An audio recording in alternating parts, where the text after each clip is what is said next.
In the dimly lit corridors of history, murmurs of illness, royal lineage, and ruin echo through time.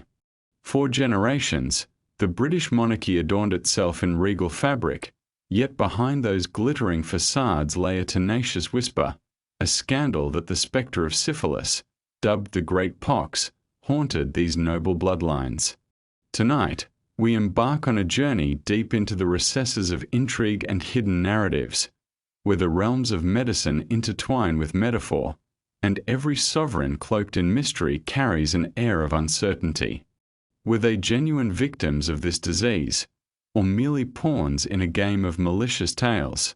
As we strive to uncover these royal riddles, take a moment to reflect. If you're intrigued by narratives where the lines of history blur with enigma, don't forget to subscribe for the next engaging exploration. And as we traverse these tales, share in the comments where you are in the world and what hour it is for you, be it the calm of midnight or the glow of dawn. Let us begin with Edward IV of England. History doesn't truly forsake the victors. It discards the details, their scent, their physicality, and the gradual descent into oblivion that accompanies mortality.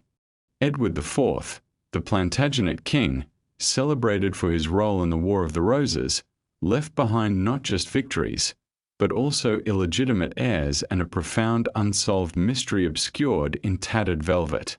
At just 40, he was hardly fragile, even by the trials of the 15th century, particularly for a monarch who had maneuvered through numerous conflicts and a tumultuous marriage to Elizabeth Woodville, a woman forever entangled in witchcraft accusations and familial strife. One moment, he reigned as king. The next, he was interred in Windsor, his cause of death vaguely noted as a medieval term for fever, hinting at the scholar's perplexity.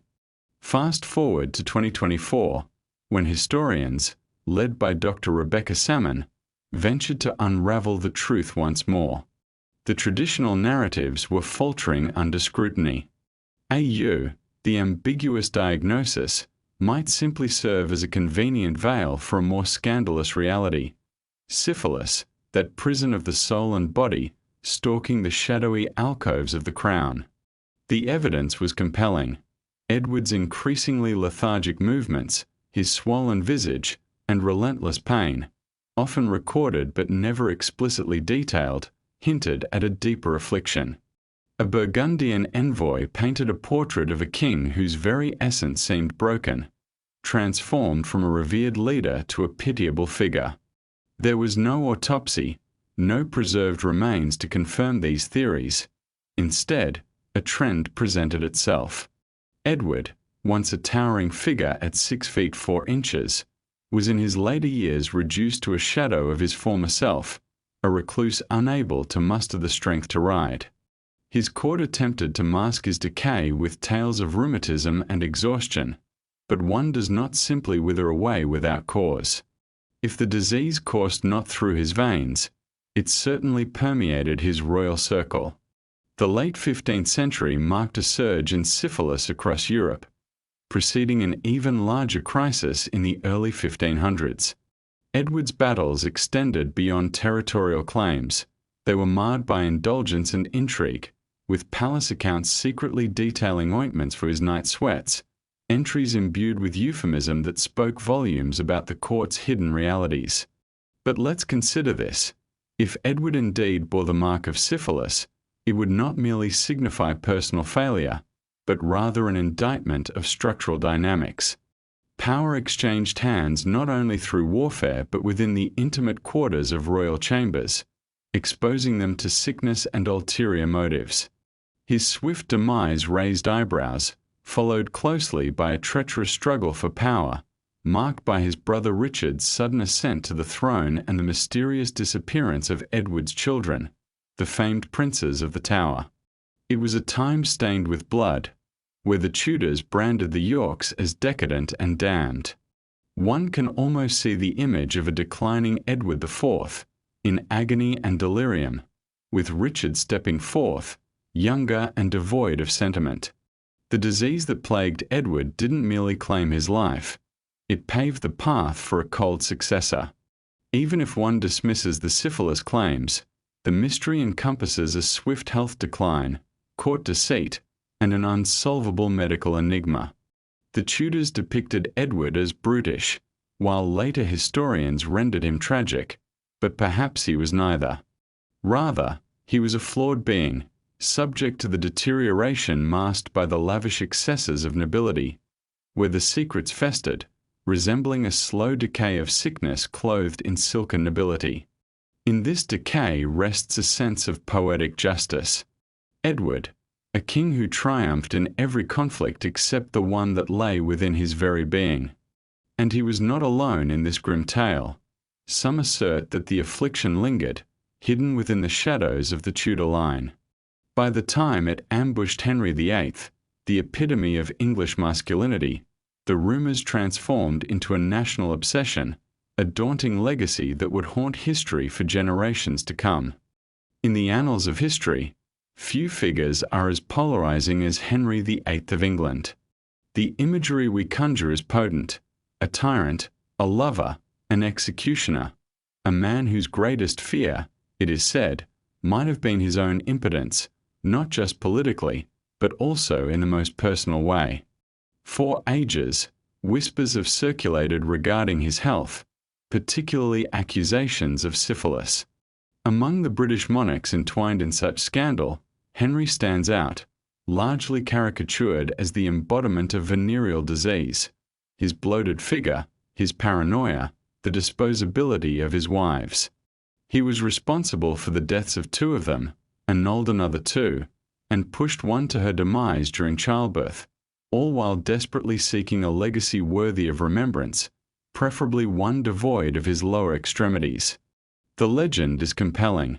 A ruler obsessed with producing heirs, plagued by open sores and an increasingly foul temperament as he navigated his later years. The textbook image of syphilis, right? But history reveals a different narrative. Henry's medical records do not substantiate the rampant rumors of syphilis, but rather present a tale woven with poor genetics, inept physicians, and an absence of evidence. Let's examine the supposed smoking gun, mercury. For centuries, it was the standard treatment for syphilis, crude and deadly but nevertheless prevalent. If Henry had indeed received such treatment, records would exist, notes from apothecaries or even whispers recorded in court diaries. Yet, none emerge in his impeccable medical history. What we do find are accounts of lingering leg ulcers, chronic and painful, but localized, not scattered throughout his system. Crucially, he exhibited none of the typical symptoms accompanying advanced syphilis: no neurological decline, no vision loss, nor mental deterioration beyond what could be attributed to his political anxieties. Remarkably, by the end, his mind remained sharp. The rumors, it seems, began during his reign, fueled by opportunistic adversaries who portrayed him as a tyrant plagued by divine punishment for his schismatic endeavors, especially following his break from Catherine of Aragon and the emergence of the Anglican Church. The notion, although unfounded, gained traction as the myth was perpetuated. In Victorian times, biographers amplified the sordid narrative, suggesting that Henry's moral decay must inevitably correlate with the disease, unable to look beyond the court's debauchery, betrayal, and bloodshed for explanations. With psychology lacking, they turned to pathology to solve the puzzle. However, contemporary historians and medical scholars have cast aside these allegations. The Museum of Health, in a detailed exposition in 2024, outlined the absence of corroborating symptoms while highlighting the more plausible culprit, metabolic syndrome. By his later years, Henry weighed over 300 pounds, struggled with mobility, and suffered from undiagnosed conditions like type 2 diabetes and hypertension, terms that weren't available in his time. His leg ulcers were venous in origin, the product of poor circulation, while his mood swings likely stemmed from chronic pain and the weight of expectations. Yet, the myth persists, as it provides a satisfying narrative. We are drawn to the notion that a man who shattered lives through his passions might ultimately face a fitting form of retribution. We crave the notion of symbolic punishment. But history is not shaped by desires. If Henry had any affliction, it was not syphilis. No, it was the insidious nature of power itself, a malignancy that infiltrated his essence long before his last breath. It seeped into his reign, ultimately tainting the very fabric of English politics, religion, and monarchy. So, was Henry VIII truly infected with syphilis? The evidence points to a resounding no. What he bore was far more sinister, a lucidity that allowed him to fully comprehend the destruction he wrought. A mind clear and sharp, not blunted by disease, heightened by the clarity of purpose, and knowledge of the chaos fashioned in his wake. His story becomes all the more unsettling because of it. Yet, the royal bloodline didn't remain untouched by such ailments. Enter a fresher name in this grim narrative, a younger, tragic figure, his own fate stirring new speculations about the great pox. Perhaps, while Henry VIII escaped syphilis, the whirlpool of rumors continued to swirl, outpacing the truth. As we delve deeper into the shadows of regal history, don't forget to subscribe to uncover more hidden tales, and leave your thoughts below. Where in the world are you joining us from, and what time does it embrace you? 3. Henry Stuart, Lord Darnley. With the stature of royalty and a visage reminiscent of virtue, he bore the wits of a flame flickering too closely to a tapestry. This man, consort to Mary, Queen of Scots, and progenitor of a lineage destined for both England and Scotland, arrived at court as a gleaming figure and departed shrouded in mystery. Darnley's tale unfolds through the lens of inherited power, a force perpetually in flux rather than the kind snatched from rivals. Holding claims to both crowns made him a figure of fascination for Mary, intent on navigating the treacherous waters of international intrigues, local uprisings, and the ever-looming threat of Protestant upheaval. Their union, while steeped in political strategy, also thrived on emotional currents. Mary found herself enamored or perhaps infatuated with an ideal, but like all alluring illusions, this one soon began to decay. Whispers began to circulate soon after the wedding noise settled, as Darnley succumbed to both political decline and a troubling physical ailment. Letters from international diplomats spoke of his alarming weight loss, pallor, and troubling disappearances. His demeanor grew erratic, marked by heavy drinking, public altercations, and a notorious attempt to force his way into Mary's quarters with an armed entourage. Some attributed his behavior to youthful vanity or a nobleman's struggle with his role, yet shadows hinted at a more sinister reality, a lingering illness, perhaps syphilis, or as more delicately termed in courtly discourse, a wasting sickness. In a realm where sin cast long shadows, Darnley bore both the weight of disease and rumors. His numerous detractors whispered about illicit liaisons and entanglements that spanned borders. Printed works hinted at his bodily corruptions, while religious chroniclers, dismayed by his fluctuating faith, suggested divine displeasure had marked him. Modern historians point to a smallpox epidemic in 1566 and note that he survived, but that raises questions. No other courtier contracted it, and the reported symptoms diverged from the expected profile of smallpox. None of the classic marks, no scarring, no necessary protocols observed. Then, there's the timing. His transformation followed a series of diplomatic gatherings where he allegedly overstepped boundaries. Upon his return, something had shifted, not only in demeanor but in physical form. Should syphilis be the truth of his suffering, it illuminates much, explaining the temperamental fluctuations, burgeoning paranoia, and his conviction that conspiracies envelop him, even from his wife. Then emerges the enigma of his untimely demise in 1567. Lord Darnley was found murdered, the victim of a house explosion under protective watch. Yet, Curiously, he bore no signs of the blast. Only strangulation marked his lifeless form. Why orchestrate an explosion when the intended target had already met a gruesome fate? It suggested not just a murder, but a grand spectacle. Chaos wrapped in vengeance, as if marked by the divine. Various theories abound, implicating everyone from Mary herself to the Earl of Bothwell, or even Darnley's political adversaries. Perhaps, though, the truth lay in a more pragmatic realm. Darnley was a sinking ship, not merely for his perceived threats but for his deteriorating health. If plagued by syphilis, his unpredictable behavior might have drawn unwanted scrutiny. Removing him could serve a dual purpose: politically expedient and symbolically cleansing. In an era where sickness became a weapon of strategy, perhaps Darnley's corpse was deemed more valuable than his living presence. To this day, no irrefutable evidence confirms his illness. No medical documentation, no autopsy, no preserved specimen for examination. Yet, the stories lingered, casting doubt on Mary. If Darnley had indeed fallen victim to the illness, could she be tainted, too? If not, why persist in championing his legacy? The answers lay shrouded like Darnley's remains, entombed in an unmarked vault in Edinburgh.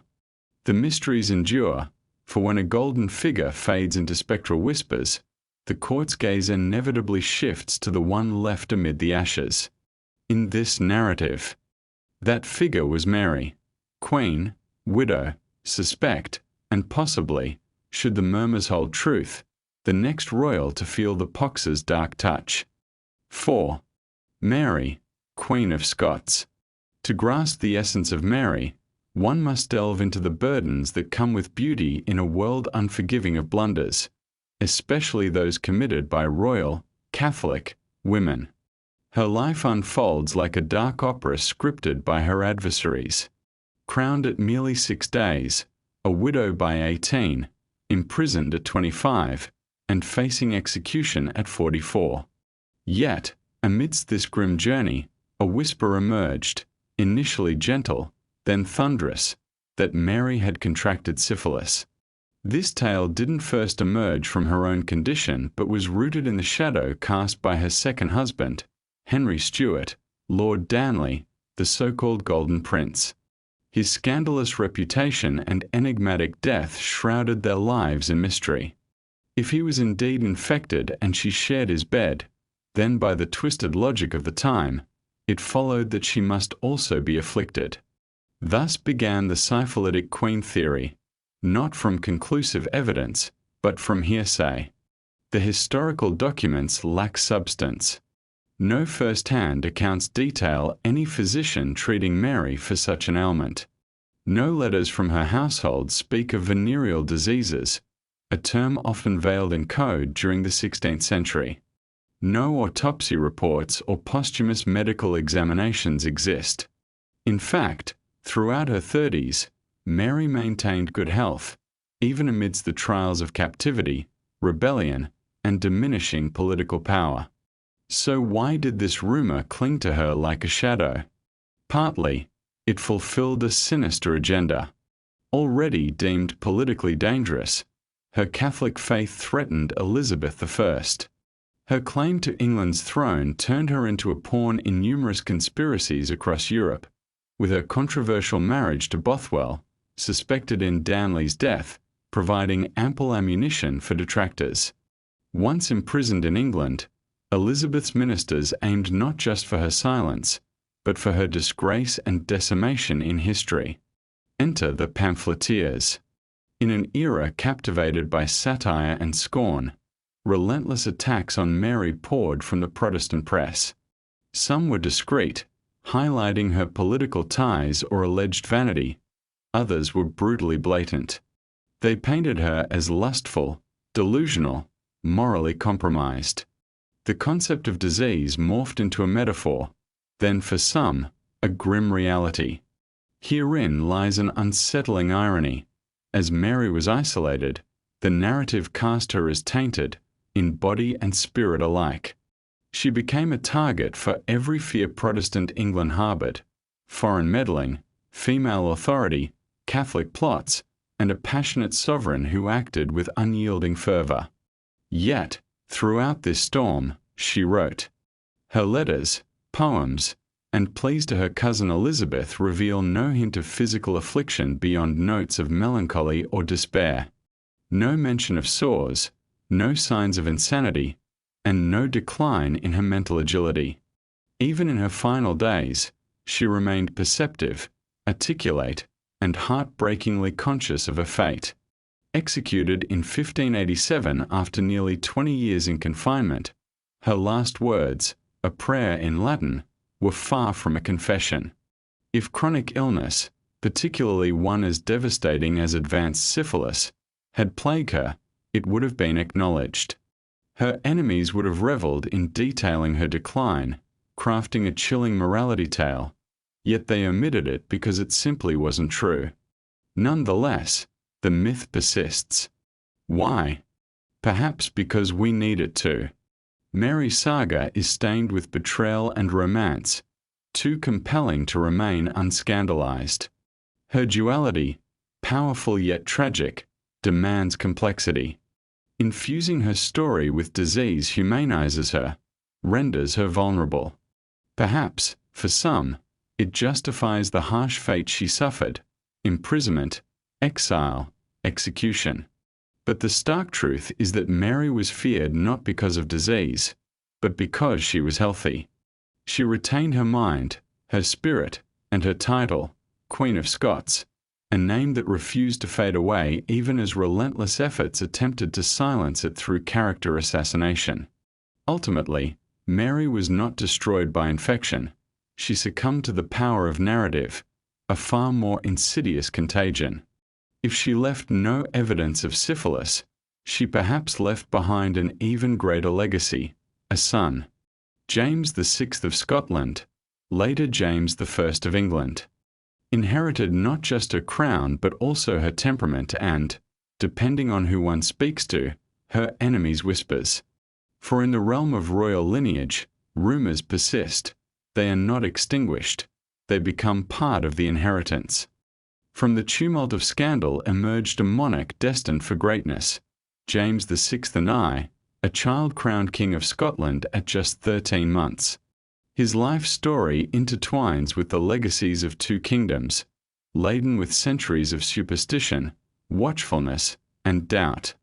On his ascent to King James I of England, he transformed from ruler to enigmatic figurehead, an almost mythical creature whose legend was both majestic and marred by imperfections.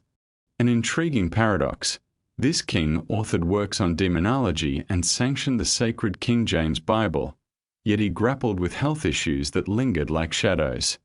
James was no stranger to discomfort, haunted by ailments like arthritis, gout, kidney stones, migraines, and tremors.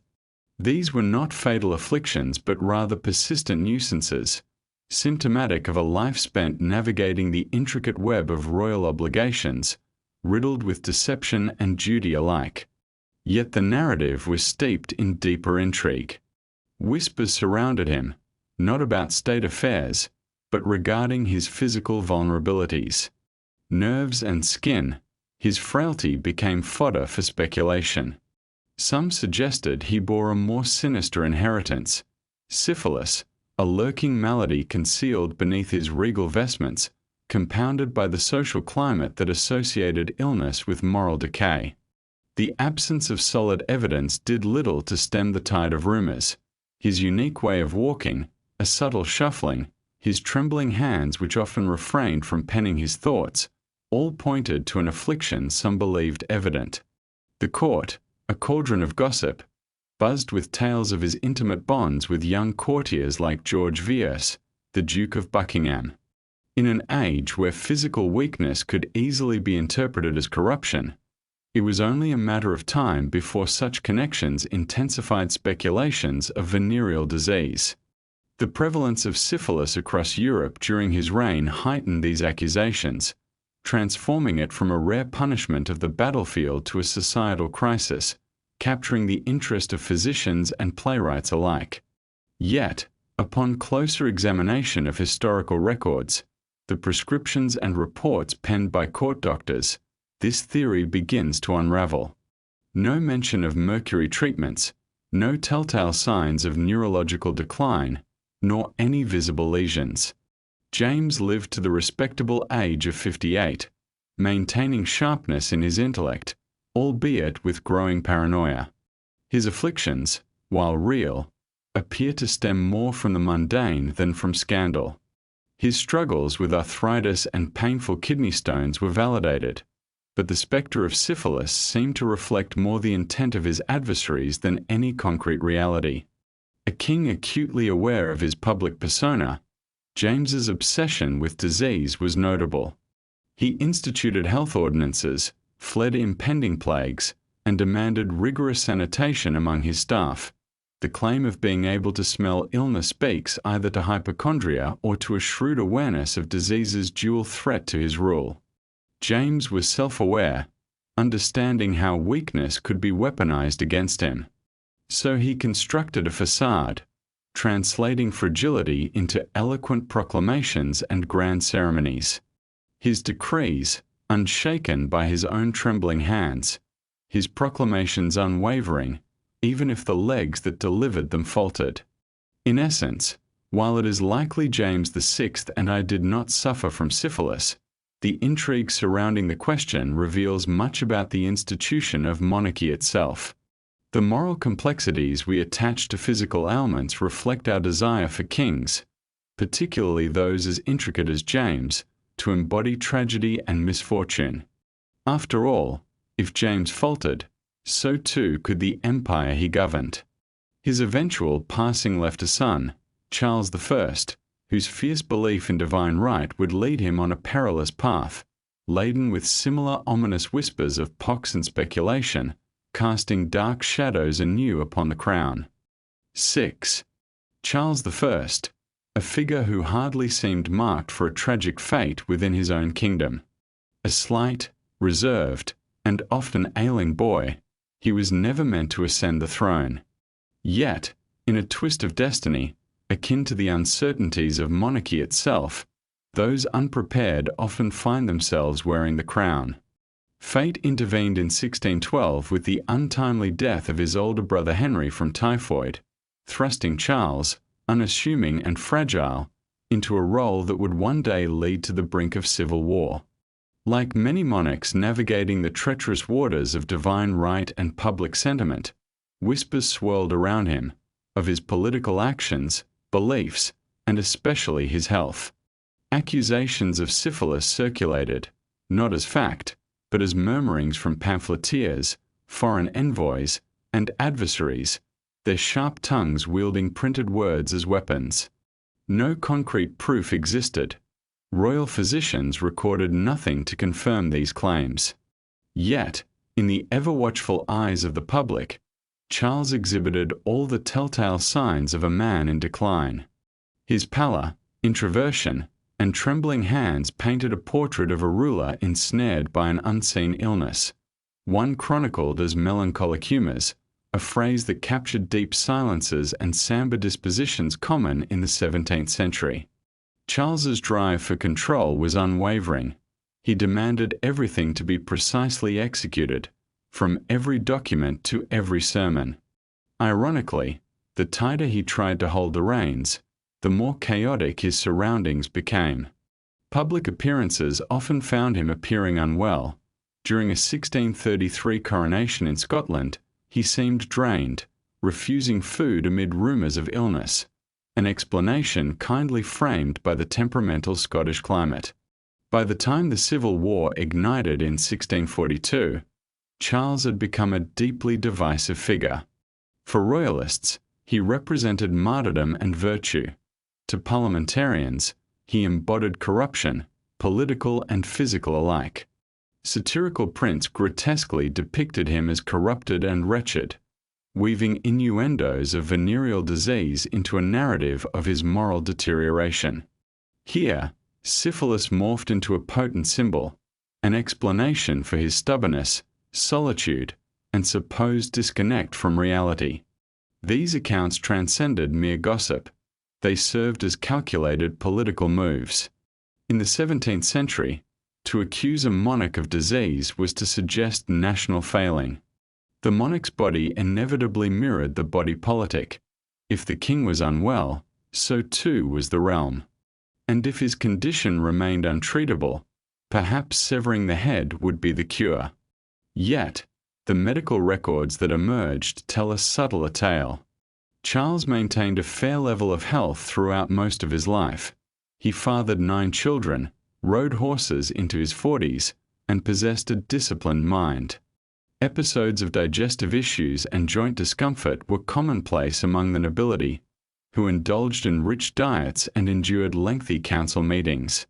Sir Theodore Dean, his court physician, maintained meticulous records of the king's habits and diet. None suggested syphilis. No treatments involving mercury or cauterization, no signs of ulcers or mental distress. Instead, they unveiled the portrait of a man grappling with immense psychological pressure, a sovereign who genuinely believed in the sanctity and indivisibility of kingship. Yet, like many resolute figures, Charles eventually shattered, not in body, but politically. His trial in 1649 marked an unprecedented event. The king was held accountable by his own people, and his demeanor bewildered the onlookers. Composed and articulate, he exhibited the poise of a martyr rather than that of a condemned man. Signs of illness were absent. Indeed, his appearance surpassed the pallor of some judges present to pass judgment upon him. With a clean-shaven face and unfaltering stance, he met his death at the scaffold with defiance, casting aside the very rumors that had clouded his reign, only to sever not just his own head, but the lineage as well. Yet, even in death, the whispers refused to fade. As Charles lay in repose, England was swept into a turbulent decade of political upheaval, religious paranoia, and, ultimately, restoration.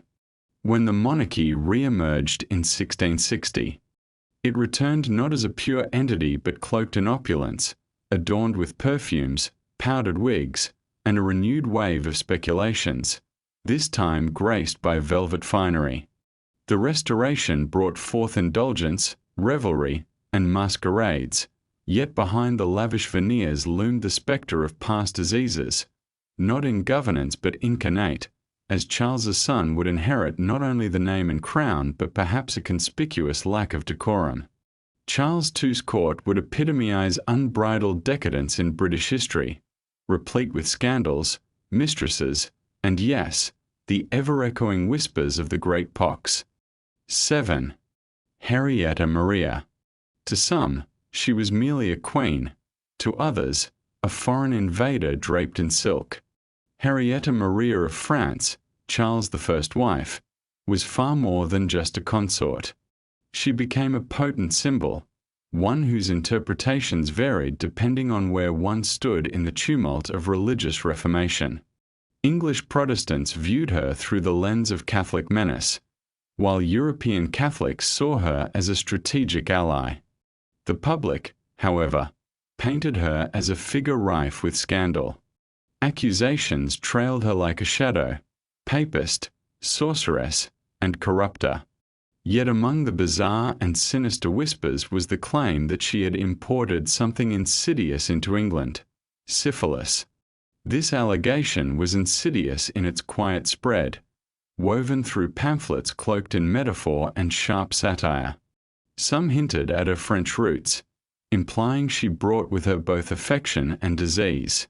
Others branded her as an unclean dove, an intriguing shorthand for a queen rumored to carry more than just rosary beads. It's vital to note that no credible medical evidence ever supported claims of her suffering from syphilis. She lived into her 60s, well exceeding the average lifespan of 17th century European nobility. A mother of 9, she survived the English Civil War and navigated 2 decades of exile. The records reveal no correspondences from her doctors and no eyewitnesses from her court suggesting any illness. no evidence of treatments like mercury baths or isolation measures. So, where did these rumors arise? The political climate of 1640s England plays a major role. The nation wasn't just fracturing, it was devouring itself. The monarchy's popularity waned, Parliament grew armed and emboldened, and the public sought a scapegoat for the gradual disintegration of societal order. Henrietta, being French, Catholic, and female, fit the bill perfectly. She was often portrayed as the hidden force behind her husband's stubbornness, an insidious advisor in lace gloves, whispering foreign notions into Charles's ear. She invited Catholic priests, established a private chapel, and maintained dialogue with Rome. The worst suspicion lay in the company she kept, a French entourage perceived as effeminate and suspicious. In this context, the suggestion of her harboring venereal disease morphed from a possible medical issue into a broader metaphor. Henrietta became emblematic of a foreign contagion, not in health but in moral and political decay. For Puritan writers and parliamentarians, syphilis represented everything they attributed to her: decadence, secrecy, and the perversion of Protestant virtue. During a time when pamphlets and ballads shaped public opinion, this metaphor took on a life of its own. Broadsides depicted the Queen in grotesque forms, boils and leprous skin, swarms of insects all around her. One notorious engraving from 1643 illustrated her atop a dying English lion, distributing rosaries to children while plague clouds loomed ominously overhead. While careful not to explicitly accuse her, the implications were unmistakable.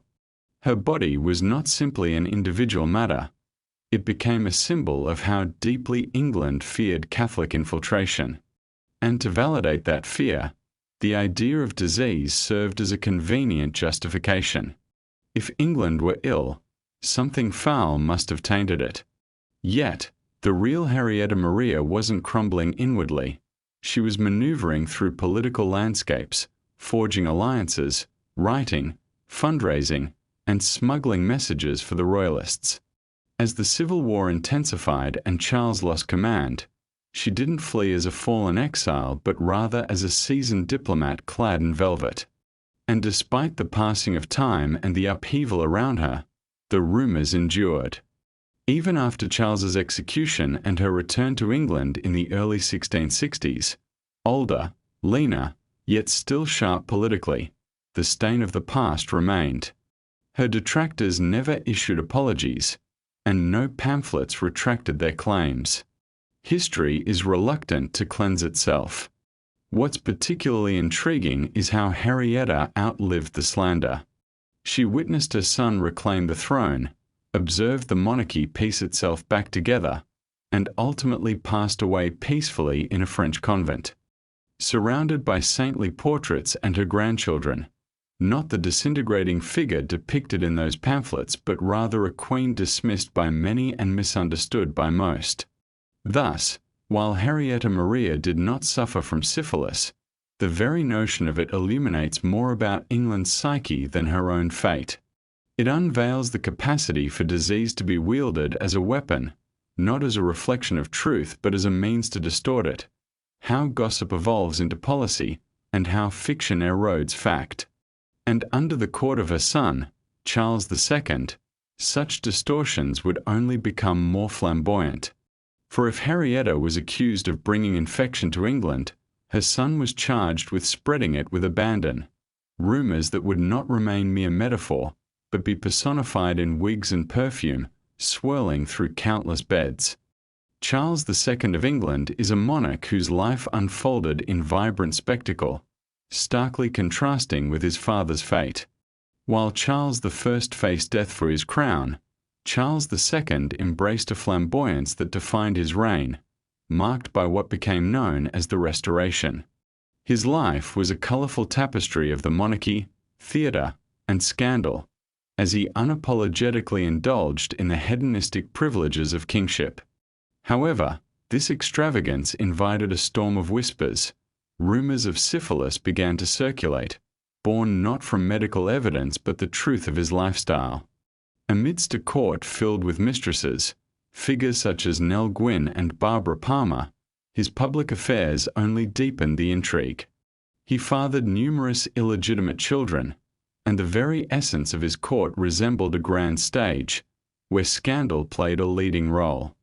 Fueled by the notion that a man of such indulgence couldn't escape the clutches of disease, the idea of syphilis was irresistible. Yet, historical accounts fail to substantiate these claims. Charles endured many ailments throughout his life but never exhibited the classic symptoms of syphilis. His trusted physicians never recorded it, and he himself remained candid about his health, dismissing the typical royal maladies. Intriguingly, the chatter surrounding his supposed infection didn't flourish during his life, but rather blossomed posthumously. After suffering a sudden illness in 1685, which led to his death at the age of 54, speculations ran rampant. Modern conclusions suggest chronic kidney disease as the cause, likely fueled by years of poor health choices rather than the syphilis rumors. Yet this ambiguity left the door ajar for gossip that characterized his reign as sinful, with accusations suggesting divine retribution for his libertinism. For critics, such allegations served as a testament to moral degradation, portraying Charles not merely as a ruler but a corrupter of England's virtues. Despite the absence of proof, these narratives stuck, depicting him as a king ultimately undone by his own excess. Unlike his father's tragic tale, Charles's life was rich in self-awareness and pragmatism. He embraced the myth of kingship, reveling in the public's fascination even as he excused his own pleasures. And while he skillfully skirted the shadows of infection, his brother James II would struggle under a more ominous legacy, one that mingled with the fears of a monarchy wary of both insurrection and slander. As history reflects on this turbulent period, the stories of Charles II enthrall, revealing not just the man, but the enduring power of perception in shaping legacy. 9. James II of England. As he took the crown in 1685, the English monarchy had cultivated an expectation of scandals and doubts with its rulers. His sibling, Charles II, had delighted in both, frosted with charm and festivity. But James, stepping into the spotlight, presented a stark contrast: rigid, unyielding, and devoutly Catholic. If the satirists were to be trusted, he bore the mark of questionable health. This speculation didn't stem from his governance but from perceptions of his very being: his rigid posture, pallid complexion, and alarming changes in his appearance. Observers noted his bloom, quickly giving way to a fade, while others remarked on his frequent but unspecified illnesses. So, the clandestine whispers began, echoing through the grand halls of the palace. Syphilis, diagnosed as the Great Pox, the royal rot, stirred, not confirmed but proposed, a suggestion laden with political implications. But more troubling than any ailment was his faith, viewed through the lens of a staunchly Protestant nation. The mere presence of a Catholic sovereign on their throne was perceived as a stain, corruption incarnate. For many, his devotion appeared less an act of faith, more a taint needing representation. Syphilis was the symbol for this contamination. The whispers found their sustenance in circumstantial evidence: occasional fatigue, leg troubles, skin irritations, nothing concrete but enough to stir public conjecture. His temperament added further fuel to the fire: paranoia mixed with a penchant for secrecy. Critics portrayed him vividly in satirical pamphlets, grotesquely illustrated, one notably showing him with a rosary while grimacing in discomfort, a vivid depiction of a king corrupted. The implication was clear: the king's failing health mirrored a kingdom in decline. However, discrepancies punctuated these narratives. Contrary to the idea of a sickly king, James enjoyed a long life for his time, living until 67, an age considered robust, especially for one in his position who faced exile later on. He fathered many children, engaged in extensive diplomacy, and retained mental acuity throughout his years. No evidence of mercury treatment surfaced, nor were there indications of cognitive decline, nor the physical disfigurements linked to syphilis. If he grappled with any health issues, they didn't debilitate him. In the realm of monarchy, capability often outweighed diagnosis. The timing of these unfounded rumors, however, played a crucial role. England was teetering on the brink of revolution. Whispers of the Glorious Revolution flickered among Protestants. William of Orange loomed in the background, and discrediting James became imperative before any attempt to unseat him. A king plagued by sores invites ridicule more readily than one leading an army. A decaying body serves as a more compelling metaphor than one preoccupied with complex political maneuvers. Ultimately, it wasn't illness that brought James down. It was the overwhelming narrative. When William landed in 1688, the forces supposed to defend James crumbled without resistance. It wasn't the king's health that weakened them, but the more potent tale of his frailty. Once again, the narrative eclipsed the reality. Escaping to France, he led his remaining days in peace, reflecting and planning an ill-fated return. He passed away in 1701, surrounded not by chaos but the mundane. His aging form revealed common signs of time, not affliction. His mind remained intact, while he left behind legacies rather than lesions. Yet, the murmurs persisted. In subsequent years, Jacobite supporters sought to ennoble his image, whilst Whig historians aimed to dismantle it, both parties engaging with the disease narrative as either martyrdom or moral failure. The spectre of syphilis, unfounded yet ingrained, became entrenched in history's speculative layers. James was not alone in this. For every monarch who wore a crown, another ruled under the weight of rumour. In Restoration England, where satire wielded as much power as gunpowder, the image of a rotting king held unparalleled sway. Ironically, the next figure on the list wasn't known for depravity or excessive indulgence. She was lauded for her piety and serene leadership. Yet, following her early and childless death, the murmurs arose once again. In royal courts, even queens are subjected to shadows, especially when those shadows bear the mark of disease. Mary II, the queen who graced the tumultuous 17th century England, ascended the throne during a pivotal moment in history. The daughter of the dethroned James II, she ruled alongside her husband, William of Orange, embodying the ideals her father failed to represent: health, morality, and the essence of English integrity, an ever-elusive concept during a time still grappling with the aftershocks of plague, fire, and civil strife. Yet, despite her dignified presence and virtuous demeanour, her life was tragically cut short at the tender age of 32 in 1694, officially attributed to smallpox. Yet, whispers and murmurs surged through the court, suggesting that her untimely death, shrouded in mystery, sparked more intrigue than the truth revealed.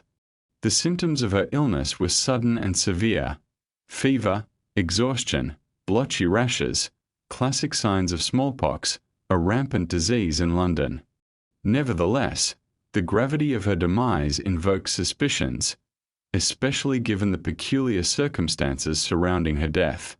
Deviating sharply from tradition, her body was never displayed to the public, and her funeral was postponed. This unusual silence among her physicians only stoked the fires of speculation, amplifying voices in Parliament questioning the legitimacy of the smallpox diagnosis. Rumours began to swirl, subtly insinuating syphilis. The whispers would not directly condemn her, but would instead cast shadows over the very nature of her ailment. Questions arose regarding her husband and the uncharacteristic silence surrounding Mary's passing. There was something sinister and tantalizing in the air, a fever of uncertain origin finally gripping the court. Mary's marriage to William was more political than romantic, designed to thwart the resurgence of a Catholic monarchy. Their bond, while formal, lacked affection and was marred by implications of infertility and even scandal. If syphilis had indeed infiltrated their royal chambers, fingers pointed in every direction. Was it Mary, the pious daughter of a former Catholic king, or William, the stoic Calvinist leader often away from his queen? The truth is that answers eluded the court, for the discussion veered not toward medical explanations but rather toward narrative and perspective. In a society entranced by morality, a young queen's demise needed a meaning, lessons, consequences, revelations. Yet contemporary historians dismissed the syphilis theory. Medical records illustrate a reality more aligned with smallpox than any sexually transmitted affliction, detailing characteristics that failed to support the sinister narrative. Despite her husband's deep grief, an emotion far removed from the pretense of a man feigning sorrow, Mary's unexpected death created a chasm in leadership. Without children or an heir, her abrupt departure left only questions in its wake. Politics crave stories, especially scandals and hints of sin, and with Mary being a woman in power, her life was bound to attract scrutiny. No, Mary II likely did not suffer from syphilis. However, her reign, efficient yet understated, was not free from the societal contagions of rumor and suspicion that sought explanations beyond mere misfortune. In her absence, focus shifted to William III, who would govern alone, cold and withdrawn. He became the target of accusations that went beyond passion, intertwining him with the haunting spectre of his wife's royal affliction, cementing Mary's legacy in shadows and whispers. In the tale of William III, we uncover a monarch both enigmatic and unyielding, fitting his role with an efficiency that belied the absence of royal destiny. Born in The Hague, this Dutch Protestant warrior championed reform rather than tradition. When he arrived in England in 1688, at the behest of Protestant allies maneuvering to dethrone his father-in-law, he carried not the warmth of royalty but an unsettling chill that clung to him like a winter's breath. Unlike the flamboyant Charles II or the fiery James II, William III was an embodiment of icy restraint, wielding political power with a relentless precision. Yet, in the shadows of his reign, the spectre of rumor began to swirl. Enemies abound, their whispers directing attention to a familiar yet stinging accusation: syphilis. While his early years were marked by an image of a Protestant redeemer, the volatile public quickly shifted, scrutinizing a king who seldom smiled, struggled with movements, and guarded his private life fiercely. Speculation grew around his thin frame, persistent cough, and numerous ailments, from chronic asthma to fluid retention. His childlessness and the loss of a young wife became fodder for gossip, shaping his image into one of fragile puppetry, afflicted by a foreign disease. Political cartoons morphed him into the Pox Dutchman, a narrative both xenophobic and speculative. Ironically, this man was heralded as the protector of England from external corruption. Yet, the pamphleteers thrived on insinuation rather than truth. By the late 1690s, whispers grew louder, clouded by inaccuracies and a lack of credible evidence. But history reveals a different reality. William III grappled with lifelong asthma, treated inadequately by the medical practices of the 17th century. His slenderness stemmed not from decay but rather from chronic illness and a physique better suited to equestrian activities than courtly displays. An untimely horsefall broke his collarbone in 1702 and, compounded by pneumonia, led to his demise, not the fabricated decay of syphilis.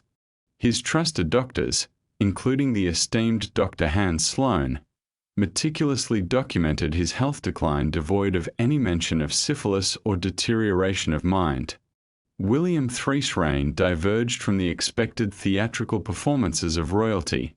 He led through advisors and military strategy, maintaining a fiercely guarded private life. In a court that valued visibility, his seclusion translated to suspicion. With no heirs to secure his lineage, after the passing of Mary II, the empire faced a concerning succession crisis that ignited further speculation about his potential childlessness.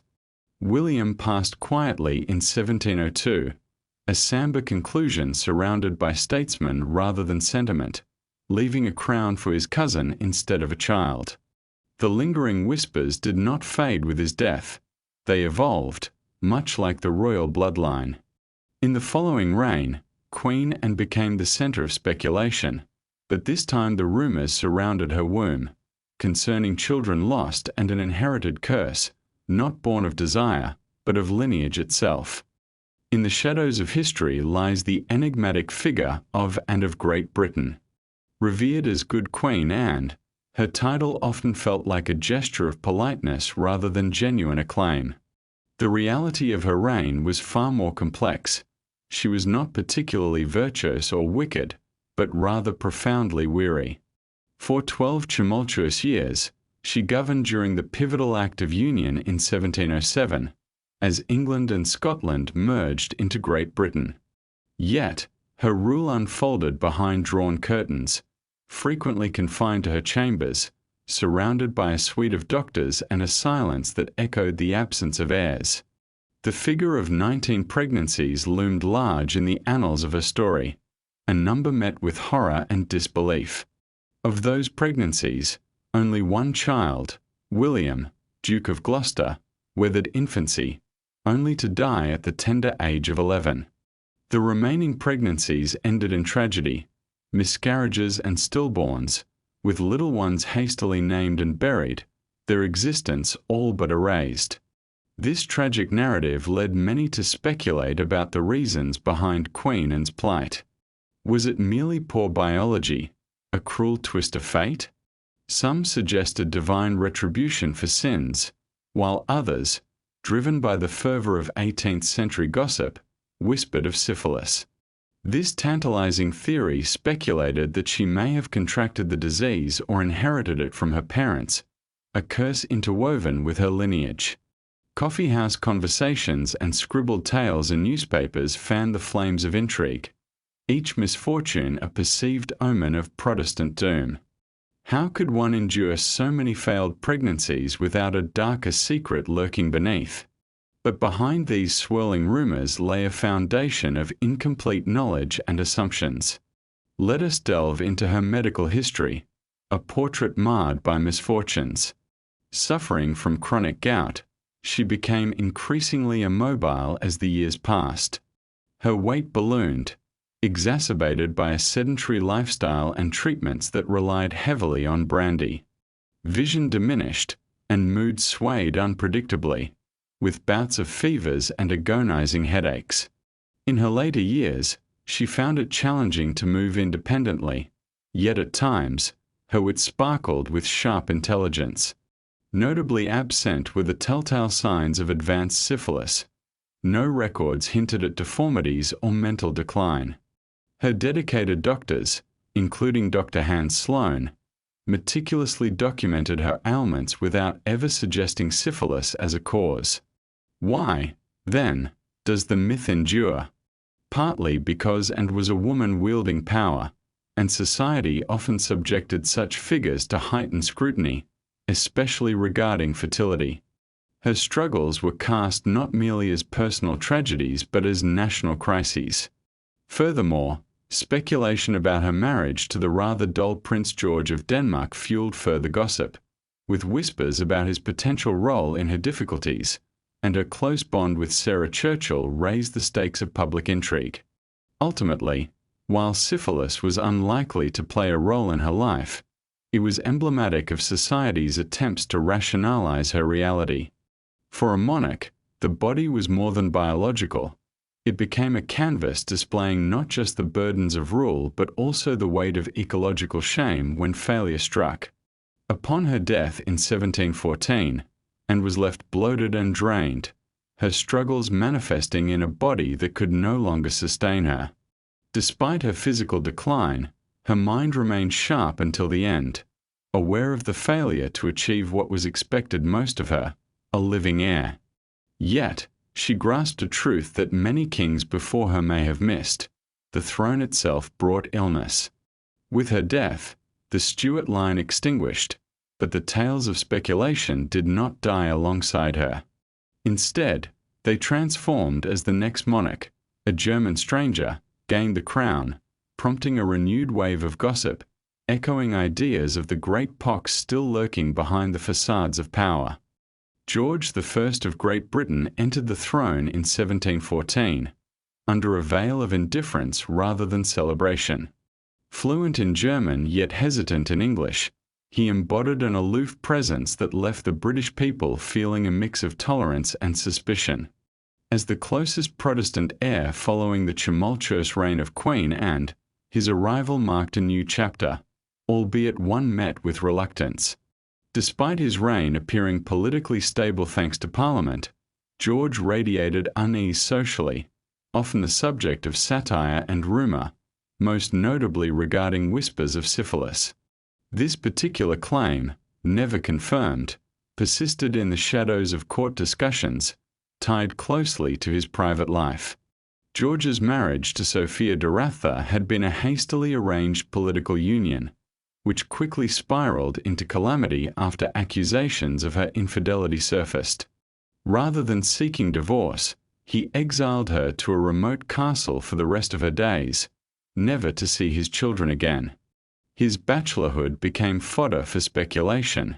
Why not remarry? Was it out of reverence, revenge, or a deeper secret?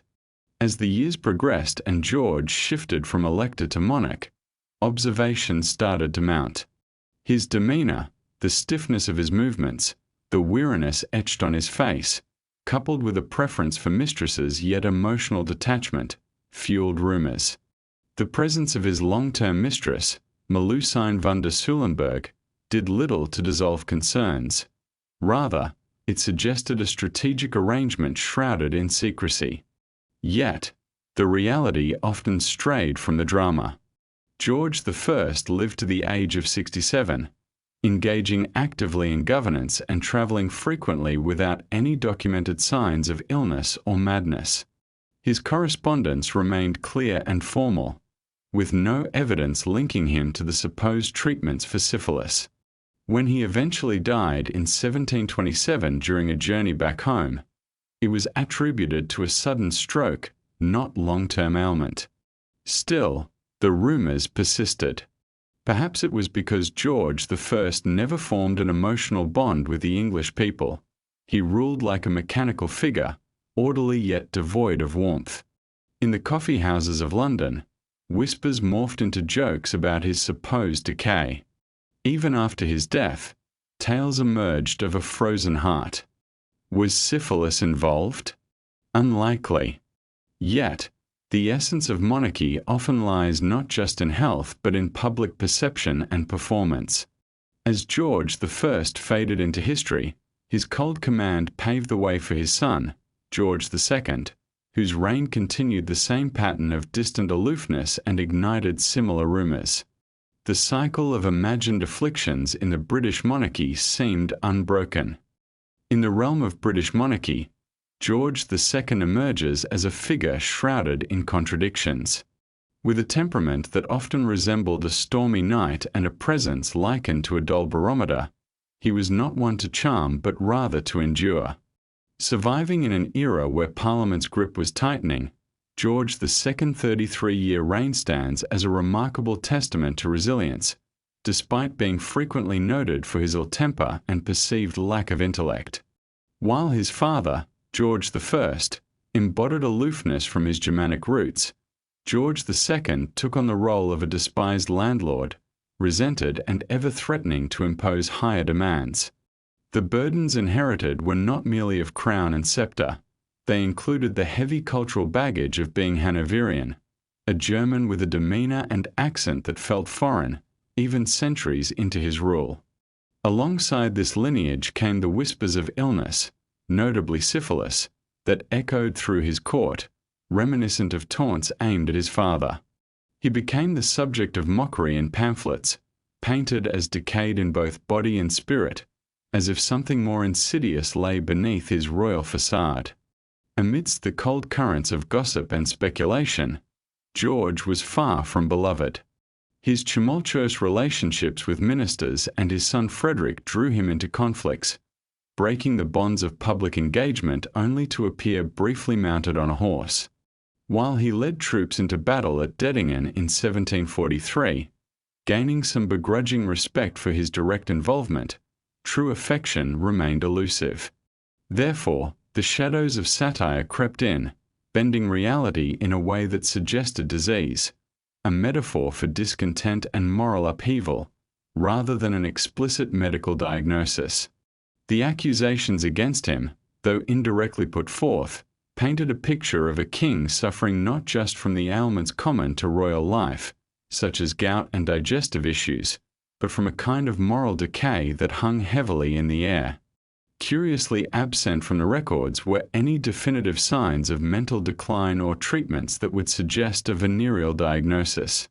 George II's mind remained sharp, filled with meticulous details and plans long into his later years, contradicting the narrative of decline. As the spectre of his sour disposition lingered, the public struggled to reconcile their discontent with their monarch. Questions arose about his demeanor. Why did he shun the public? Why the irritable presence? Those surges of concern morphed disease into a haunting metaphor, suggesting that the very essence of unity the crown once embodied was now veiled in something rotten. In truth, George II may not have suffered from syphilis, but instead from an enduring sense of royal isolation, a constant echo of royal legacy and policy.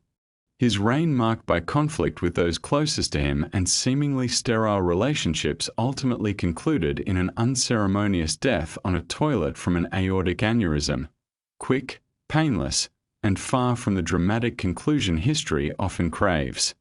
Yet, the rumors persisted. Death elevated unanswered questions. When Frederick, his estranged son, met an untimely death, the whispers reignited, questioning whether fate or some deeper menace had claimed another royal life shrouded in mystery. The shadow of royal affliction was far from extinguished. Frederick, Prince of Wales, forever noted not for his reign, or the fierce love of his father, George II, but rather for his absence from the throne. As the heir to the crown and father of George III, his name resonates with something darker than mere history. He didn't don the royal insignia, nor mend the fractured bond with his father, and tragically, he didn't survive long enough to dispel the speculative whispers surrounding his unexplained death. In 1751, at the tender age of 44, Frederick's demise shocked the public. There had been no overt signs of illness. While many regarded him as a figure of charm, deeply intertwined in aristocratic circles eager for a kinder monarch, his abrupt passing sent waves of uncertainty rippling through society. Described as a patron of the arts and the quintessential gentleman in contrast to the cold demeanor of his father, Frederick fell ill without warning. The officially recorded cause was a pulmonary embolism, yet 18th century medical practices provided little clarity. No autopsy deemed necessary, only hurried notes from beleaguered doctors detailing symptoms of distress as Frederick laughed with his children mere moments before his passing.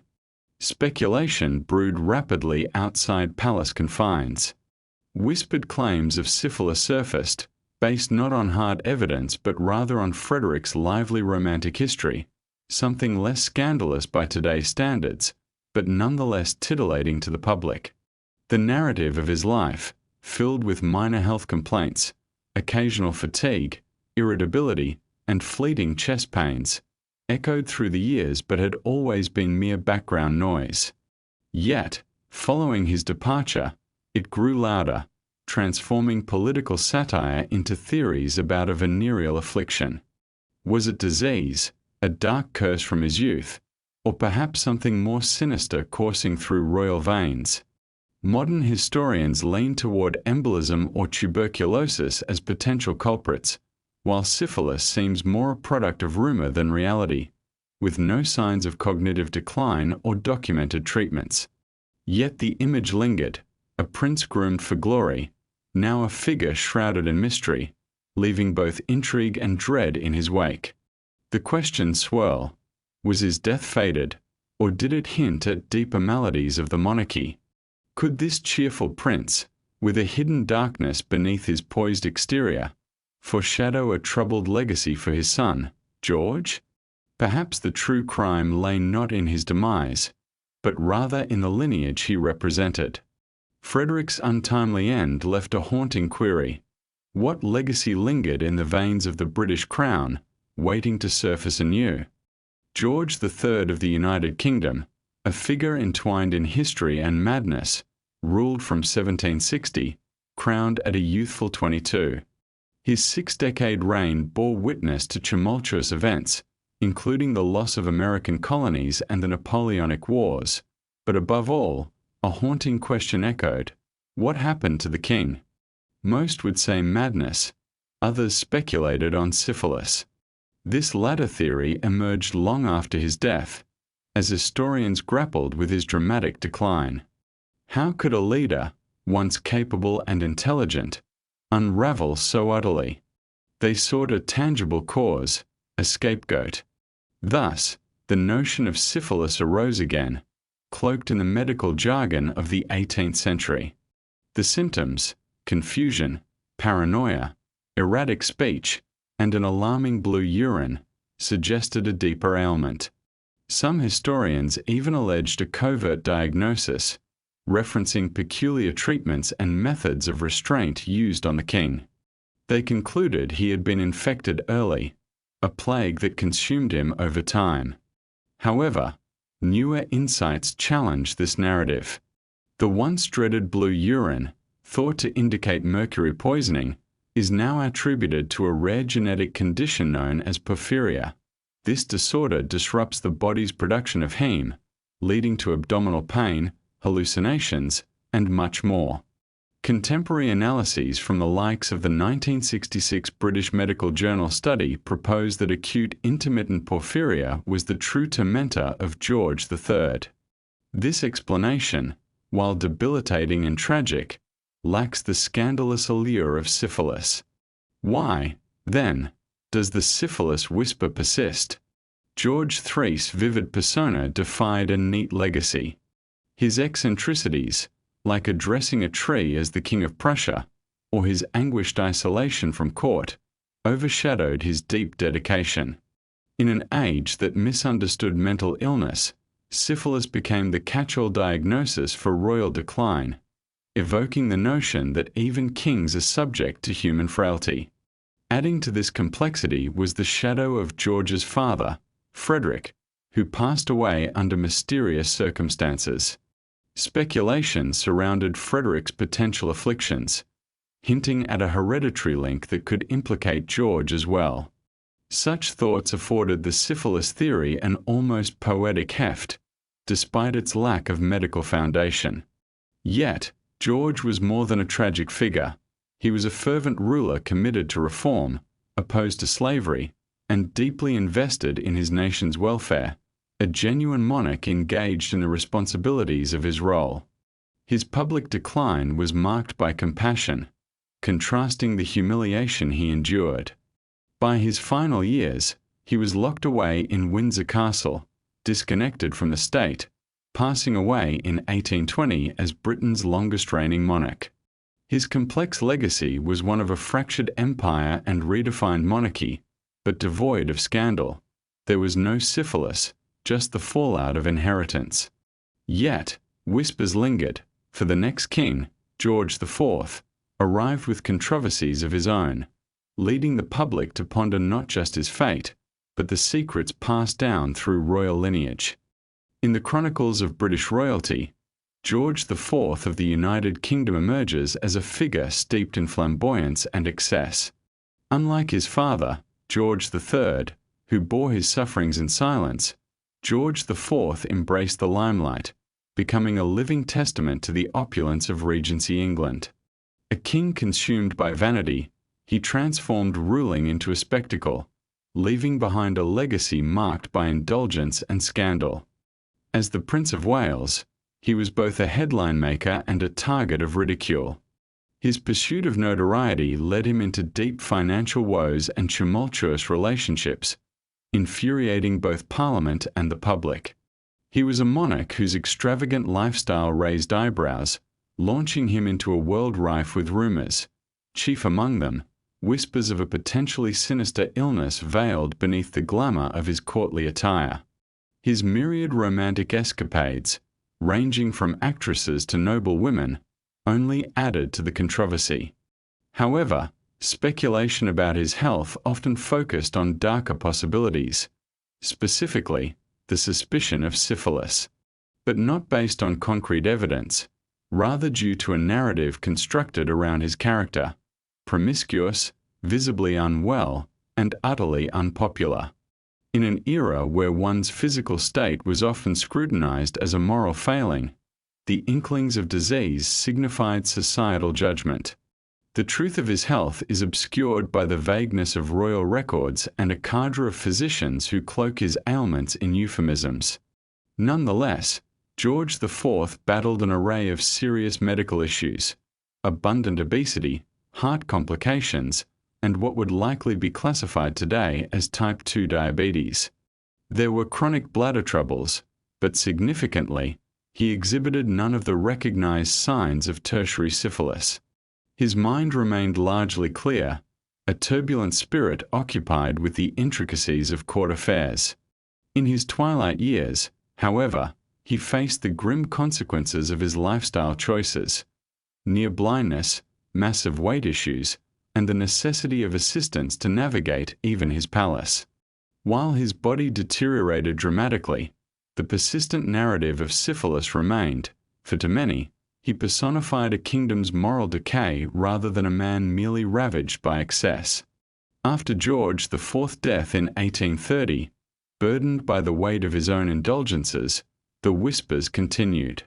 With the ascendance of his brother William IV, expectations of scandal and inevitable decline lingered in the air, leading to a haunting question: had the spectre of disease truly vanished with George? Or had it simply passed to another? William IV of the United Kingdom was an unexpected monarch. As the third son, he was the spare to the spare, a loyal naval officer who anticipated a life in uniform, never imagining a crown upon his head. Yet fate intervened, and with the demise of his elder brothers lacking heirs, he ascended the throne in 1830 at 64 years of age, becoming known as the Sailor King, or more fondly, Old Billy. Unrefined and unpolished, he came with his own complications. Like his brother George IV, William was no stranger to scandal, having fathered at least 10 illegitimate children with actress Dorothea Bland, or Mrs. Jordan. Their 2-decade-long relationship created an unofficial royal family filled with affection and public intrigue. However, his desire for legitimacy led him to marry Princess Adelaide of Saxe-Meiningen, not out of genuine affection, but to secure heirs for the crown.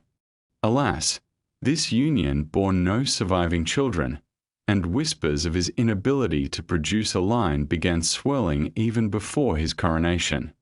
Rumors suggested he faced health issues that undermined his capacity for fatherhood, with a cloud of speculation surrounding him, hinting at syphilis. While contemporary narratives painted a grim picture, captions like Captain Clapp and Billy Blister peppered political cartoons, the actual historical accounts reveal a different reality. William lived to the age of 71, a remarkable achievement for a man of his generation, particularly one who indulged heavily in drinking and smoking. His doctors noted minor health concerns, but there were no indications of the severe ailments often associated with advanced syphilis. His communication displayed clarity, even if meandering, and his decision-making, though sometimes hasty, retained coherence. His time as king was marked by surprisingly effective governance. Blunt yet responsive, William welcomed political reform and the changes sweeping the monarchy rather than resisting them. Yet the innuendos of illness wouldn't fade. His multifaceted nature, royal yet coarse, reformist yet traditional, made him a target for criticism. In a transitional period, he straddled the line between the autocratic past and a new ceremonial democracy. William IV has no grand memorials or historical vigor, often seen merely as a bridge between the extravagance of George IV and the rectitude of Queen Victoria. His reign presents a seemingly mundane chapter of history, yet he left behind a paradoxically clean legacy. While scandal followed him, the allegations of disease lacked substantiation. Instead, William simply aged quietly and gracefully, his only notable failure being his inability to secure an heir, paving the way for his niece, Queen Victoria. A woman full of vigor and moral rectitude, she would reignite whispers, this time of inherited whispers of what might lie quietly dormant in the blood. As the Victorian age dawned, the complexity of monarchy would unfold further, carrying with it a rich tapestry of rumours and intrigue. Edward III of the United Kingdom holds a unique place in history, a prince who waited longer than anyone before him and too long for most. When he finally ascended the throne in 1901 at the age of 59, he bore the weight of expectation and years of privilege. For most of the 19th century, he was known less as a future king and more as a source of scandal, the charmingly rotund eldest son of Queen Victoria, whom she affectionately called Dear Birdie, yet often viewed as an administrative flaw. Edward III was an enigma, embodying the fading Victorian ideals while indulging like a French nobleman in a farcical manner. While Queen Victoria's court displayed sorrow and propriety, Birdie's private affairs mirrored a world of champagne, horse racing, and secretive rendezvous. His numerous mistresses, including actresses and aristocrats, commanded scandalous headlines, and with scandal came the relentless rumors. The most consistent of these whispers concerned syphilis. It was a notion freely discussed in clubs and hinted at in print, even feared by his mother. His critics assumed the worst, though his doctors remained silent on the matter. Intriguingly, the focus of the rumor often shifted to his wife, Alexandra of Denmark, a poised and graceful queen who suffered from debilitating health issues. A cruel twist of fate marked her with a severe arthritis that not only affected her mobility but also fueled speculation. Some suggested that her condition stemmed from a sexually transmitted infection, blaming Birdie's indulgent behavior for her suffering. Despite the insidious nature of such rumors flourishing in a society rife with anxieties around sex and status, the truth was less scandalous. Modern investigations into Alexandra's ailments concluded that she suffered from chronic osteoarthritis, a condition entirely unrelated to venereal diseases. She showed none of the symptoms typically associated with syphilis or gonorrhea, nor did her medical treatments reflect such afflictions. Edward himself, often associated with excess and misbehavior, had unremarkable medical records regarding venereal diseases.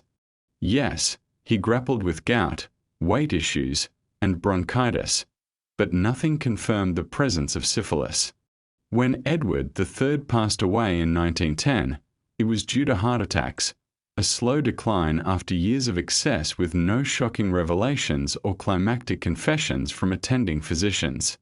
The rumors that clung to him, however, endured, serving to connect two disparate worlds, the aristocratic past and the industrializing, more democratic present. The underlying fears and whispers around his legacy did not die with him, particularly since his heir, Prince Albert Victor, met an untimely fate, leaving behind a trail of unanswered questions and deepening shadows. When a royal departs under such circumstances, the narrative doesn't conclude. It merely fades, waiting to resurface. Prince Albert Victor, Duke of Clarence and Eindale, holds a unique place in royal history, not for his accomplishments in governance or reform, but for the enigmatic legacy of absence he left behind. Known as Eddie to his family and born to Edward VII, he was the grandson of Queen Victoria and second in line for the throne. With his striking blue eyes and photogenic appearance, he seemed the epitome of royal promise. Yet, beneath the polished exterior lay a riddle. He baffled many with his polite demeanor and nebulous persona, often described as amiable yet frustratingly vague. Rumors swirled around him, hinting at ill health and intellectual shortcomings, with whispers of a lingering sickness that could have transformed his potential reign into a constitutional crisis. Some speculated that syphilis was at the root of these murmurings, a notion amplified by the realities of the Victorian era when public scandals could shake the foundations of the monarchy. His reputation was further clouded by the infamous Cleveland Street scandal of 1889, linking him to a male brothel frequented by the elite, despite a lack of any formal accusations. As if this were not enough, a far darker legend took hold, that Albert Victor was, in fact, Jack the Ripper, the infamous murderer terrorizing London in 1888. Some theorists claimed that the government concealed his identity to shield the royal family from scandal. Despite historical evidence disproving his involvement and his alibis being verifiable, the narrative endured, not for its factual basis, but for its gripping allure, a royal haunted by madness, lost to the annals of time. The rumors filled the void where a legacy should have thrived. Eddie's life ended abruptly at just 28, cut short by influenza that spiraled into pneumonia. While the royal family had a history of tragic deaths, his demise felt charged with unspoken implications and lingering uncertainties. No descendants, no transformative policies, and no rhetoric defined his legacy, leaving only an echo of questions in his wake. Following Eddie's untimely passing, his younger brother George stepped into the spotlight, eventually becoming George V. Yet, despite the royal family's efforts to move on, the shadows of Eddie's fate, of untold madness, whispered scandals, and muffled truths, linger like a haunting spectre in the collective memory of British history. For when a prince dies in silence, the public imagination will surely conjure a far more captivating narrative. In the heart of the 21st century, Princess Charlotte of Wales emerged as the royal family's beacon of hope, only to vanish, leaving despair in her wake. Daughter of George IV and Caroline of Brunswick, she was the fragile link uniting a scandal-riddled Hanoverian monarchy with the promise of a brighter future. Young, vibrant, and politically adored, Charlotte was an anomaly in the Regency era, especially given her parents' infamous marriage. Her untimely death at just 21 in 1817 sent shockwaves across the nation. Yet, it was the murmurs surrounding her husband that veiled a more sinister narrative. Charlotte's passing was not merely a tragedy, it was shrouded in a grueling childbirth that culminated in a stillbirth after an agonizing 50 hours of labor. Overnight, the lively princess was silenced, plunging the nation into profound sorrow. Black crepes vanished from shop shelves as the public wept openly, mourning her loss as businesses shuddered in respect. This collective grief was not just superficial, it shook the very foundations of cultural and political life. For a generation, the British public had finally found a royal to champion, only to watch her slip away. While the official narrative of her demise pointed to medical incompetence and outdated practices, the whispers coalesced around a darker speculation. What if it weren't Charlotte who bore the burden of illness, but her husband? In the wake of her death, Prince Leopold of Saxon-Coburg, later King of the Belgians, was depicted as the stoic, grieving widower, perfectly composed amid his devastation. Yet, not all in British society accepted this facade. Questions arose regarding the troubling nature of the pregnancy. Why had Charlotte, once healthy and vibrant, encountered such catastrophic labor? From these inquiries sprung wild speculation. Voices suggested that Leopold had concealed a dire affliction from their marriage, venereal in nature. Was it syphilis? Gonorrhea? Some inherited condition? Certainty eluded the public, but long-standing beliefs held that unexplainable tragedy must intertwine with scandal. A stillborn child and a deceased mother couldn't simply be attributed to fate. It had to be a sign of corruption. Satirical newspapers may have masked accusations, but their veiled poetry hinted at a foreign affliction shrouded in familial love. Accusations bypassed Charlotte and landed on Leopold, the foreign prince whose silence spoke louder than words. His lineage, marred by signs of genetic issues, became fuel for the fire. Importantly, he survived when the princess succumbed. In a world shrouded in unfairness, unfounded rumors spun with urgency, even as Charlotte's physicians admitted their failures too late to change the narrative. Sir Richard Croft, the obstetrician, was so consumed by guilt that he ultimately took his life, a tragic footnote in a narrative thick with sorrow. Yet the whispers persisted. In the absence of clear explanations, syphilis emerged as a metaphorical crutch, a narrative device to rationalize the unfathomable. Never diagnosed or seriously posited by medical professionals, it didn't need to pierce the surface of reality.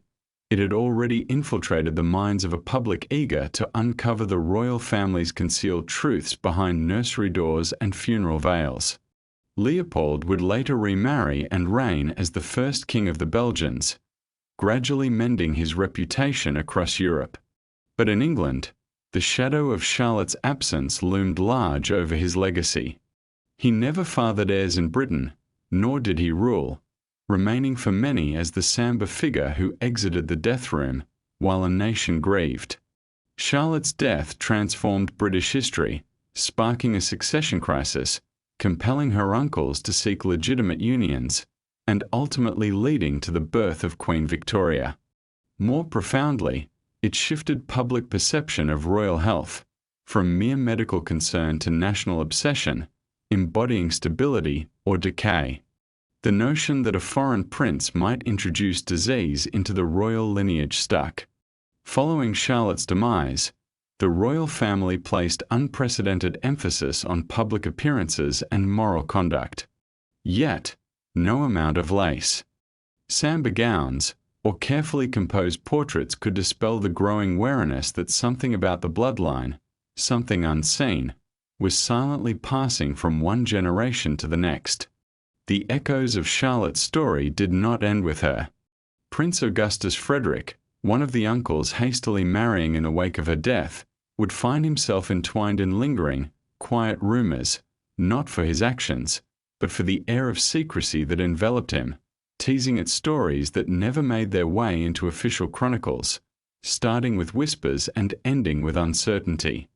On the 22nd, we turn our attention to Prince Augustus Frederick, Duke of Sussex, a figure among Queen Victoria's uncles who stood apart from his royal relatives. A younger son of George III, he lacked the commanding presence of the Duke of Wellington and the notable lineage of his brothers. Yet, what set Augustus apart was his striking independence, a quality often misinterpreted in Hanoverian England as a sign of weakness or worse, a troubling contagion. In 1801, Augustus Frederick was bestowed the title of Duke of Sussex, but he was a man at odds with the values of his era. A thinker and reformist, his passions lay in science and literature, yet he battled poor health throughout his life. Chronic respiratory issues, persistent pain, skin ailments, and fatigue haunted him, forcing him to withdraw from public life during his most vulnerable moments.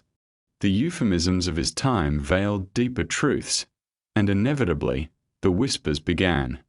Rumors began swirling in the 1820s, long after Augustus's health had begun to wane. Court gossip suggested he was unwell in a peculiar way associated with the aristocracy's hidden afflictions.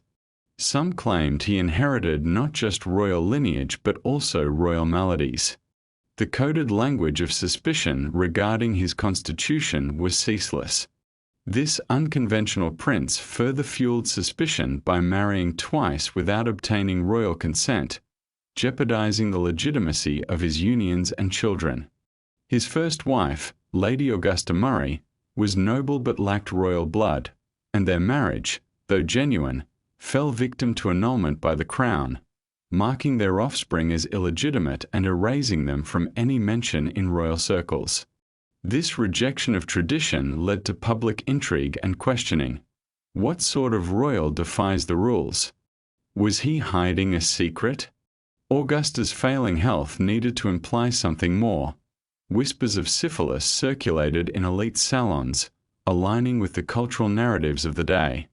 Here was a royal, breaking marital conventions, with a dwindling physical strength and shifting political aspirations. Observers claimed to see tremors in his hands and discoloration of his skin. Many speculated about his growing isolation and melancholic tendencies. To the Victorian mind starved for patterns, this seemed to frame a narrative of late-stage syphilis. Yet, as with many tales etched in the annals of history, the evidence is scant. There are no records of mercury, the era's common treatment, nor any documented mental or physical breakdowns, neurological decline, or organ failures that would align with severe infection. His ailments, though frequent, appeared chronic rather than progressive. Modern biographers suggest he may have suffered from asthma or some autoimmune disorder, like lupus or rheumatoid arthritis. More telling is Augustus's longevity. He lived until 1843, reaching 70 years, certainly not the expected fate for someone waging a silent battle with untreated syphilis. His final years were marked by quiet lucidity, encircled by books and companions. So why did the shadows of suspicion persist? Timing played a crucial role. Augustus's life intersected with an era rife with whisperings about venereal disease among the upper classes, often concealed in whispers. Being visibly unwell and unmarried, especially twice, inevitably led to assumptions. Coupled with his retreat from public views as his health faltered, the rumor mill thrived. Symbolically, Augustus embodied a variant of royalty that favored private conviction over public exploits.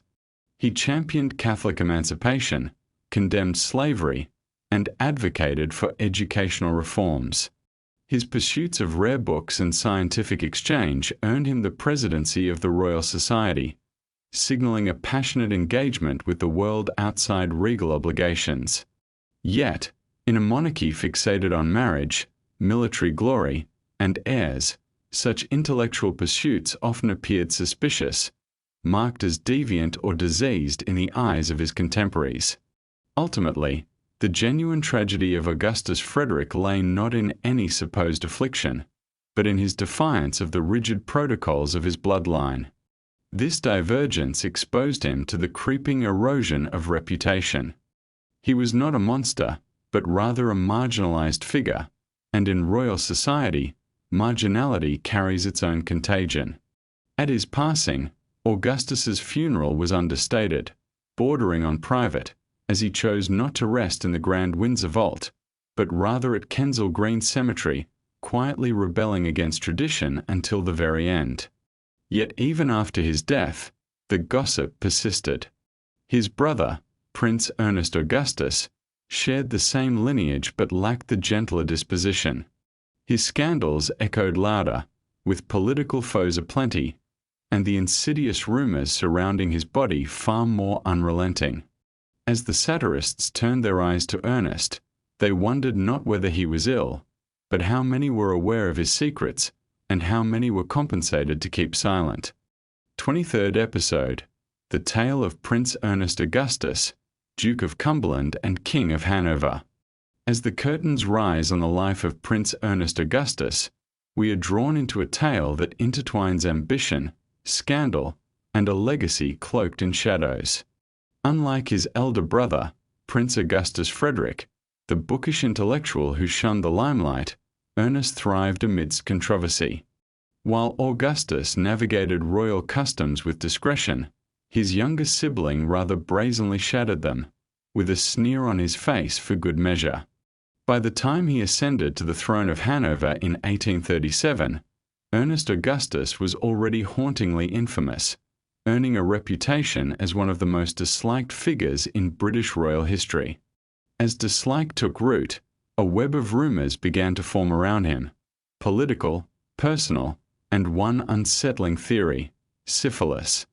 This sordid accusation didn't emerge from thin air. It was woven into a much larger tapestry of intrigue, scandal, and public outrage that chased him for decades. Born in 1771, Ernest was the fifth son of George III. His path took him from life in the military, where he fought valiantly in the Napoleonic Wars, losing an eye in battle, to a royal existence where sharply spoken opinions were his trademark. This bluntness, however, was the least of his problems. In 1810, a serious accusation surfaced when his valet, Joseph Sellis, claimed attempted assault, only for Sellis to turn up dead under suspicious circumstances, officially ruled a suicide.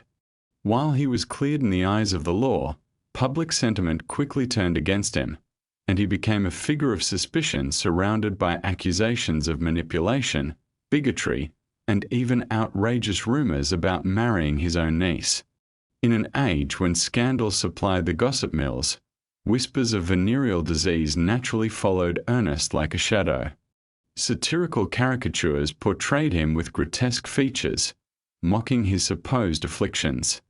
Editors of the day lambasted him, presenting images of a ruler visibly marred by illness, feeding the narrative that his body mirrored a tarnished spirit. However, on the other side of this narrative lies an absence of concrete records. Ernest lived to the age of 80, yet his medical history offers little evidence to support claims of syphilis. His doctor's sparse notes show no treatment typical for such a disease, nor signs that one would expect if he were indeed suffering from its ramifications. His injuries stemmed from wartime, injuries not linked to syphilitic decline. His intellect remained sharp, his strategy shrewd, evidence that perhaps the truth about him was far more mundane. Public perception, rife with scandalous hints, cast Ernest as a villain in an ever-evolving drama. Dismissive of criticism, he became the antithesis of reform-minded thought. So when he finally became King of Hanover, a position obtained after the Salic law prevented Queen Victoria from claiming his throne, the British public heaved a sigh of relief. He was shipped off to Germany, his notoriety trailing behind like a dark cloud. Even in his exile, the narrative of disease persisted. Rumours thrive on repulsion and the need to attach moral decay to physical ailments. In such an environment, he stood as a fitting target. Yet upon his death in 1851, it was not the dramatic fate that some had anticipated. He succumbed quietly, his end signalled by old age, and was laid to rest with honours that belied the disdain he faced in life. Across the Channel, his passing aroused little grief. History had long buried him under layers of satire and public scorn. But the Hanoverian line didn't die with him. It endured, along with the monarchy's tumultuous dance with public scrutiny. The next in line, Prince Leopold, Duke of Albany, Queen Victoria's youngest son, was poised to inherit a very different scrutiny, not born from scandal, but rather the fragility of his own health, a tragic tale that remained shrouded in misunderstanding. In the shadowed corridors of history, we stumble upon the tale of Prince Leopold, Duke of Albany, a figure defined as much by his lineage as by the frailty that marked his existence. Born in 1853, he was the youngest son of Queen Victoria, a boy she referred to as intelligent yet delicate. From the very start, life seemed to conspire against him, his body carrying the heavy burden of haemophilia, a condition that rendered him unable to partake in the robust activities of his brothers, military service and adventurous exploits. Leopold's limitations were stark. He was unable to engage fully in the aristocratic sports of the time, confined instead to a world of careful navigation through life's risks. Doctors noted his fragile constitution, and despite their scientific understandings, whispers swirled through Victorian society, hinting at darker secrets. Among them was the unfounded rumor that he suffered from syphilis, an idea rooted not in any medical fact but in the cruel currents of scandalous gossip. To the public, Leopold's long spells of illness and his frequent retreats to health resorts demanded a narrative that would explain his vulnerabilities through a lens of shame. His predisposition to severe bruising and bleeding led to questions that veiled his true condition in mystery. His devoted mother, Queen Victoria, vacillated between protective instinct and frustration, hoping for a path toward health and independence for her beloved child. Yet, the dreaded taint of rumor clung to him. As Leopold navigated a life marked by intelligence and artistic passions, forming bonds with creative minds who recognized his brilliance, he could never escape the shadow cast over him. He married Princess Helen in 1882, a union that brought forth children but was overshadowed by doubt about his capacity for the role of a husband amid his perpetual health concerns. Tragedy struck in 1884, during a visit when Leopold fell and suffered a cerebral hemorrhage, a devastating culmination of his underlying condition. He passed away at the tender age of 30, and though his death certificate clarified the cause, public perception continued to shroud him in scandal. To many, he remained a symbol of weakness, a vessel for the narrative spun out of fear and shame. In truth, Leopold bore a genetic legacy that would ripple through European royal families, not a moral failing but an unfair disposition of fate. His story became a casualty of Victorian imagination, where genuine medical realities were often reframed into scandal. Though Leopold deserves to be remembered for his intellect and humanity, he instead became a ghost haunted by the taint of unfounded rumors. When Edward VIII later abdicated the throne, echoes of the past returned, as the public once again sought to explain royal weakness through the lens of scandal. And once more, the whisper that followed was syphilis. In the annals of history, few figures evoke as much intrigue as Edward VIII, the Duke of Windsor. His brief reign, lasting less than a year, came to a stunning end in 1936 with his abdication, a decision that profoundly reshaped the monarchy and cast a long shadow over his life as a self-imposed exile and emblem of controversy. The world watched in shock as he chose love for the American divorcee Wallace Simpson over his royal duties. This moment not only captivated the press but also sent shockwaves through the establishment. Beneath the surface of this romantic tale lay whispers of a darker truth, a rumor that suggested the king's decision was not merely about affection but was linked to an underlying illness, syphilis. This speculation arose almost immediately after his abdication, a notion that love alone seemed insufficient to justify a monarch's abandonment of his crown. The rare act of abdication carried an aura of drama that required deeper, more intriguing motivations. The idea of a scandalous illness filled that profound void. While there was scant evidence to support this claim, the public noted Edward's erratic behavior. His oscillating moods, fleeting energy followed by fatigue, and a nervous demeanor painted a picture of instability.